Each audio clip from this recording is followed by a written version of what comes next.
हाय, इसमें हम देखने वाले हैं फंडामेंटल राइट्स। हमारे इंडियन कॉन्स्टिट्यूशन या डेमोक्रेसी का बेडरॉक, जिसे हम कह सकते हैं मील का पत्थर, सबसे इंपॉर्टेंट पार्ट हमारी कॉन्स्टिट्यूशन का, हमारी डेमोक्रेसी का, प्रजातंत्र में फंडामेंटल राइट्स मीन्स मौलिक अधिकार, इनका होना सबसे ज़्यादा इम्पोर्टेंट है। डेमोक्रेसी में फंडामेंटल राइट्स की भूमिका एक मील के पत्थर जैसी है। इसी के द्वारा हमारे सभी सिटीजन्स के जो बेसिक राइट्स हैं, बेसिक ह्यूमन राइट्स, हमारे सभी सिटीजन्स के बेसिक फ्रीडम, ये इंश्योर होती है, एक गारंटी है हमारे कॉन्स्टिट्यूशन की, हमारे संविधान की एक गारंटी है। हमारे नागरिकों की सामान्य जो फ्रीडम है, सामान्य लिबर्टी है, उसको प्रोटेक्ट करने की गारंटी है, जो कि हमें देखने को मिलती है हमारे कॉन्स्टिट्यूशन के भाग 3 में, पार्ट 3 में हमें सारे फंडामेंटल राइट्स देखने को मिलते हैं, जो कि आर्टिकल 12 से लेकर के 35 तक हमें फंडामेंटल राइट्स का जिक्र मिलता है, जिसमें हम देखते हैं कि यहाँ पे 12 हमें एक डेफिनेशन दे रहा होता है किस चीज की, स्टेट की, राज्य की परिभाषा है, और 13 हमें बता रहा होता है कि कौन सी चीज कानून है, कौन सी नहीं है, लॉस की डेफिनेशन दे रहा होता है, जिसको हम आगे देखने वाले हैं इसी सीरीज में। नाउ हम इसमें आर्टिकल 12 देख रहे हैं। आर्टिकल 12 में हमें देखने को मिलता है, यहाँ पे स्टेट की डेफिनेशन होती है, क्योंकि हमने देखा है कि हमारे जो फंडामेंटल राइट्स हैं, जो कि आर्टिकल 12 से लेकर के 35 तक आने वाले सभी मौलिक अधिकार में हमें एक वर्ड यूज होगा, क्योंकि ये मौलिक अधिकार हम नागरिकों को सुरक्षा देते हैं, किससे? गवर्नमेंट से, सरकार से, क्योंकि डेमोक्रेसी में सरकार हमारी ही चुनी हुई होती है, हमारी ही इलेक्टेड होती है, elected by the citizens of the country, elected by the citizens of India. तो कहीं ये सरकार इलेक्टेड बाय द पीपल और इलेक्टेड बाय द सिटीजन्स होने के बाद भी कहीं ये तानाशाही पे ना उतर आए, कहीं ये जनता के मौलिक फंडामेंटल राइट्स, सामान्य अधिकारों को भी वायलेट ना करने लगे। इसी से प्रोटेक्शन के लिए उसमें जो आर्टिकल 12 से लेकर के 35 तक सब चीज़ें डिस्क्राइब की गई है, बट उसमें गवर्नमेंट यूज नहीं हुआ है, वर्ड स्टेट यूज हुआ है। स्टेट मीन्स राज्य। अब इसमें हम आर्टिकल 12 में देखेंगे कि स्टेट को किस तरीके से डिफाइन किया है, स्टेट को किस प्रकार से डिफाइन किया गया है। स्टेट वो चीज़ है जिसके अगेंस्ट सारे फंडामेंटल राइट्स को इन्फोर्स किया जाता है। यहाँ पे स्टेट में आता है गवर्नमेंट, पार्लियामेंट ऑफ इंडिया। अगर हम सेंट्रल गवर्नमेंट की बात करें तो हमें यहाँ पे देखने को मिलेगा, अगर यूनियन की बात करें तो हमें देखने को मिलेगा parliament. Parliament means both the houses of the parliament and executive. ये पार्लियामेंट तो हो गया हमारा लेजिस्लेटिव विंग, ये हो गया लेजिस्लेटिव विंग, और हमारा एक्सिक्यूटिव जो कि हो गया हमारा एक्सिक्यूटिव विंग, जिसमें कि हमारे काउंसिल ऑफ मिनिस्टर्स आते हैं, जिसमें हमारे पीएम आते हैं, प्रेसिडेंट आते हैं, ये सभी लोग आते हैं। सो लेजिस्लेचर ऑफ ईच स्टेट, यहाँ पे यूनियन की बात करें तो हमारा पार्लियामेंट आता है। अगर स्टेट की बात करें हम तो स्टेट में हमारा state legislature assembly, state assembly हमारी विधानसभाएं आती हैं। ये हो गया हमारा स्टेट का लेजिस्लेटिव विंग। देन हमारा स्टेट का एक्सिक्यूटिव, हमारा स्टेट का एक्सिक्यूटिव जो कि स्टेट का council of minister plus CM plus governor, ये हमारा स्टेट का एक्सिक्यूटिव विंग हो गया, पॉलिटिकल एक्सिक्यूटिव। नाउ अब इसमें लोकल अथॉरिटीज भी आती हैं। Local authorities means panchayat, municipal corporations और सारी अदर बॉडीज जो कि गवर्नमेंट के अंदर रन कर रही होती है, ये सभी लोकल बॉडीज भी इसी में आती हैं, जो कि भारत की टेरिटरी के अंडर या गवर्नमेंट के कंट्रोल में चल रही होती है, गवर्नमेंट ऑफ इंडिया के कंट्रोल में चल रही होती है। और सभी अदर अथॉरिटीज भी आती है जो कि गवर्नमेंट जिन्हें रन करती है, जस्ट लाइक LIC, ONGC, ये सारी अथॉरिटीज भी इसी में आती हैं। जुडिशरी भी इसी का एक पार्ट है, और वो सारी एजेंसीज जो कि पब्लिक फंक्शन को परफॉर्म कर रही है, वो सारी एजेंसीज जो सरकारी कार्य में लगी हुई है, वो सारी एजेंसीज भी स्टेट की डेफिनेशन में आता है। अगर इनमें से कोई भी वॉयलेट करता है वो राइट्स जो आर्टिकल 12 से लेकर 35 तक दिए गए हैं, तो इंडिविजुअल या सिटीजन मेंबर जो है कोर्ट्स जाकर के उसको प्रोटेक्ट करवा सकता है। किस तरीके से, वो हम आगे देखने वाले हैं। या कोई स्टेट्यूटरी या non statutory bodies just like LIC and ONGC, इनके संबंधित भी व्यक्ति जा सकता है कोर्ट इनको प्रोटेक्ट करने के लिए। अब हम देखें स्टेट में आता क्या क्या है। जो डेफिनेशन ऑफ स्टेट है वो उसके स्टेट में आने वाली सारी एंटिटीज जो हमने देखी है अभी तक, ये सभी अकाउंटेबल है अपहोल्डिंग फंडामेंटल राइट्स।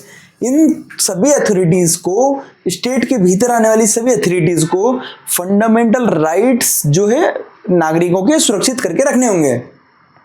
अब इस वाइड इंटरप्रिटेशन, इतनी लंबी डेफिनेशन क्यों दी गई है, जिससे कि सिटीजन्स को प्रोटेक्शन मिले किसी भी तरीके की आर्बिट्री मनमानी, किसी भी एक्शन से, गवर्नमेंट के या गवर्नमेंट की कोई भी बॉडीज के मनमानी आचरण से, एक्शन से, जिससे कि जनता एक्सप्लॉइट ना हो, ऐसे आर्बिट्री एक्शन से जो कि गवर्नमेंट के कोर ही नहीं, उसके अपने वेरियस मेंटलिटीज जो उसके वेरियस पार्ट्स हैं, वेरियस ऑर्गन्स हैं, इन सब से भी आम लोगों को प्रोटेक्शन मिले, उनके फंडामेंटल राइट्स गवर्नमेंट या गवर्नमेंट की कोई भी बॉडीज उसको वायलेट ना कर सके। इसलिए स्टेट की इतनी विस्तृत डेफिनेशन देने की इसमें कोशिश की गई है। नाउ स्टेट में क्या क्या चीजें, स्टेट में हमारा यूनियन गवर्नमेंट, केंद्र सरकार की एक्सिक्यूटिव और लेजिस्लेटिव ऑर्गन है। हमारी केंद्र सरकार की एक्सिक्यूटिव ऑर्गन जो कि है हमारा काउंसिल ऑफ मिनिस्टर, मंत्रिपरिषद, हमारे राष्ट्रपति, ये हमारा एक्सिक्यूटिव बॉडी है यूनियन का। देन लेजिस्लेटिव बॉडी जो हमारा यूनियन का है, पार्लियामेंट के दो houses, that is Lok Sabha and Rajya Sabha. Second, state का पार्ट है स्टेट गवर्नमेंट के legislative and executive wing. Legislative organ जो हमारा राज्य सरकार का है वो है स्टेट असेंबलीज, विधानसभा, और एक्सिक्यूटिव विंग है governor and all other members. Now local authorities भी स्टेट में आती हैं। Local authorities means municipalities, municipal panchayat या डिस्ट्रिक्ट बोर्ड्स भी हमारे लोकल अथॉरिटीज हैं जो कि स्टेट की डेफिनेशन में सम्मिलित हैं। और सारी अथॉरिटीज हैं जैसे कि statutory and non statutory bodies just like PSU, public sector undertakings, ये सभी हमारी भी स्टेट की डेफिनेशन में आती है। मीन्स ऐसी कोई बॉडी जो गवर्नमेंट रन कर रही है, डायरेक्टली इनडायरेक्टली व्हाटएवर, वो सभी स्टेट की डेफिनेशन में आती है। और ऐसी कोई भी बॉडी फंडामेंटल राइट्स को वायलेट नहीं कर सकती है। और सभी एजेंसीज जो कि instrument to the state, means जो सरकार के लिए काम कर रही है, वो सारी बॉडीज भी स्टेट की डेफिनेशन के तहत आती है। और ऐसी कोई भी बॉडी फंडामेंटल राइट्स को वायलेट नहीं कर सकती। नाउ आर्टिकल 13, आर्टिकल 13 को अगर हम कहें तो इसको कह सकते हैं guardian of the fundamental rights, fundamental rights को बचाने वाला आर्टिकल। अब ये कैसे बचाता है? हमारी लेजिस्लेचर विंग या हमारी एक्सिक्यूटिव विंग जो हमारे ऑफिसर्स हैं, ये लॉस नहीं, पॉलिसीज, लॉस, रूल्स, रेगुलेशंस बना करके, या हमारी लेजिस्लेटिव विंग है, हमारी पार्लियामेंट है या स्टेट असेंबली है, ये कोई भी लॉज बना करके हमारे फंडामेंटल राइट्स को एवरेज कर सकते हैं, उसको ख़त्म करने की कोशिश कर सकते हैं, वायलेट करने की कोशिश कर सकते हैं। ये आर्टिकल 13 है जो कि इस चीज को करने से रोकता है। अगर कोई कर भी देता है, कोई ऐसा कानून बन भी जाता है, तो उसको जुडिशियल रिव्यू के तहत जुडिशरी उस पर्टिकुलर पार्ट को हटा देती है। सो हम आर्टिकल 13 में देख रहे हैं कि ऐसे कोई भी लॉस, ऐसे कोई भी कानून जो कि इनकंसिस्टेंट है, इनकंसिस्टेंट जो कि मिलता नहीं है, मींस जो कि मेल नहीं खाता है, जो कि हमारे फंडामेंटल राइट्स को एवरेज करता है, वॉयलेट करता है, और derogation to any fundamental rights shall be void. ऐसे सभी लॉस जो बनाए गए हैं वो वॉइड हो जाएंगे, मतलब निरस्त हो जाएंगे, डिलीट हो जाएंगे ऑटोमेटिकली। इससे कि क्या होता है, कॉन्स्टिट्यूशनल बेसिस देता है जुडिशियल रिव्यू के लिए, जुडिशियल रिव्यू के लिए जा सकते हैं। ऐसा कोई भी कानून अगर आपको दिखता है कि वो हमारे फंडामेंटल राइट्स को एवरेज कर रहा है, वॉयलेट कर रहा है, तो आप जुडिशरी जाकर के हमें यहाँ पे जुडिशियल रिव्यू के लिए जा सकते हैं। हम जुडिशरी में रिव्यू के लिए डाल सकते हैं कि आप देखिए ये हमारे फंडामेंटल राइट्स को वॉयलेट कर रहा है, इस पार्ट को हटाया जाए। आर्टिकल में सिर्फ लेजिस्लेशन नहीं कवर किया गया है, ऐसे कानून ही नहीं कवर किए गए हैं जो कि हमारे हाउसेस से बनते हैं, पार्लियामेंट से या स्टेट लेजिस्लेचर से, बट ऑर्डिनेंसेस भी इसमें कवर है। ऑर्डिनेंसेस मींस वो इमरजेंसी लॉस जो कि टेम्परेरीली बनते हैं, हमारे गवर्नर या प्रेसिडेंट के द्वारा बनाए जाते हैं, वो भी इसके बाउंड्री में आते हैं, इसकी लिमिटेशन में आते हैं। ऐसे कोई भी ऑर्डिनेंसेस भी अगर बनाए गए हैं तो वो उसे भी डिलीट करना होगा, वो भी वॉइड माना जाएगा, जो हमारे फंडामेंटल राइट्स को एवरेज कर रहे हैं। और कोई भी ऑर्डर्स, गवर्नमेंट के ऑर्डर्स होते हैं या फिर गवर्नमेंट के जो एक्सिक्यूटिव हैं, उनके परमानेंट एक्सिक्यूटिव जिसको हम अधिकारीगण कहते हैं, कार्यपालिका कहते हैं, वैसे किसी भी अधिकारी के ऑर्डर्स, वायलॉस या फिर रूल्स रेगुलेशंस, ऐसे कोई भी चीज़ जो कि हमारे फंडामेंटल राइट्स से इनकंसिस्टेंट है, फंडामेंटल राइट से मेल नहीं खाती है या फिर उसको वॉयलेट करने की कोशिश होती है, उन सभी को ऑटोमेटिकली जो है वॉइड मान लिया जाएगा, या फिर जुडिशियल रिव्यू के तहत भी जुडिशरी उसको वॉइड कर देगी, खत्म कर देगी।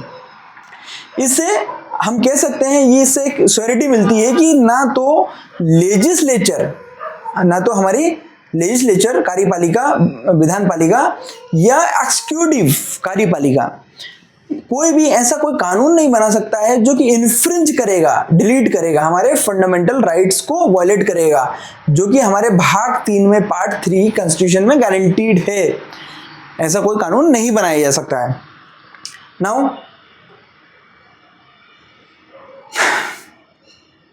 Now we'll see. Then ये है judicial doctrines arrived from article 13। Article 13 से निकले हुए कुछ जुडिशियल डॉक्ट्रिन्स, जैसे कि doctrine of severability. Doctrine of severability जो कहता है वो है कि कोई भी लॉ, कोई भी कानून अगर फंडामेंटल राइट को वॉयलेट करता है, कोई भी लॉ होता है या कोई भी रूल रेगुलेशन ऑर्डर, वो सिंगल स्टेटमेंट या सिंगल लाइन ऑर्डर नहीं होता है, लॉ नहीं होता है, उसमें मल्टीपल पैराग्राफ्स होते हैं, उसमें मल्टीपल लाइंस होती हैं, मल्टीपल पॉइंट्स होते हैं।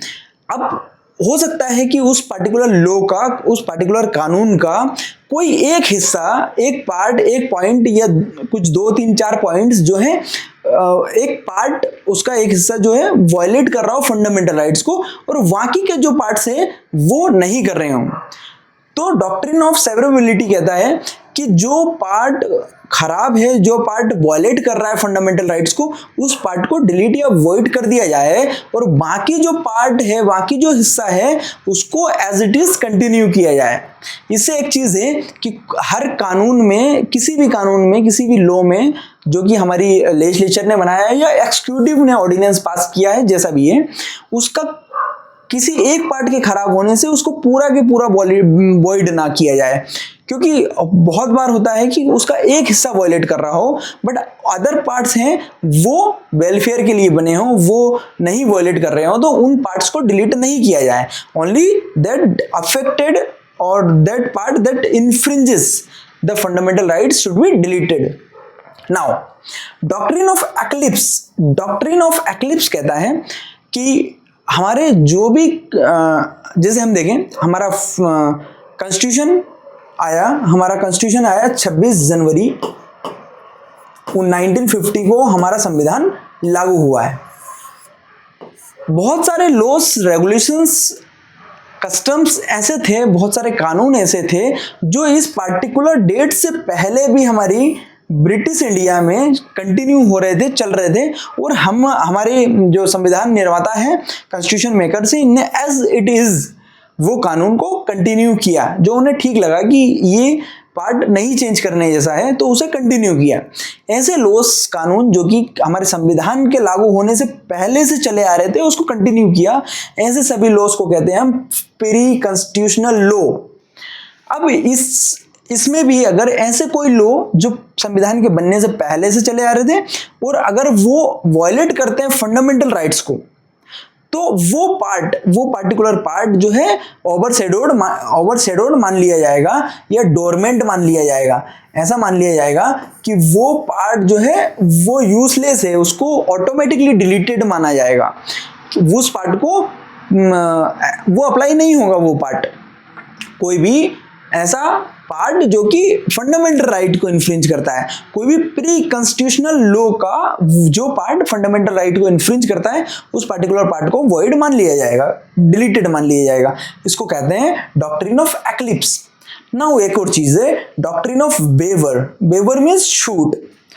हमारा कोई भी सिटीजन आकर के ये नहीं कह सकता कि फंडामेंटल राइट्स से मैं छुट्टी चाहता हूँ, फंडामेंटल राइट्स मेरे पे अप्लाई नहीं होने चाहिए। कोई भी सिटीजन को ये कहने का अधिकार नहीं है कि मैं फंडामेंटल राइट्स नहीं चाहता हूँ कि मेरे पे अप्लाई हो। फंडामेंटल राइट्स तो अप्लाई सभी पे होंगे। ये हमारे सुप्रीम कोर्ट का स्टेटमेंट है कि कोई भी सिटीजन नहीं वेव कर सकता है, छोड़ नहीं सकता है कि फंडामेंटल राइट्स उन पे अप्लाई ना हो, क्योंकि सुप्रीम कोर्ट मानती है कि फंडामेंटल राइट्स पब्लिक गुड के लिए है, आम लोगों के अच्छे के लिए है, इसलिए इसको हटाना या इसको छोड़ना संभव नहीं है। ये सभी पर लागू होगा समान रूप से। नाउ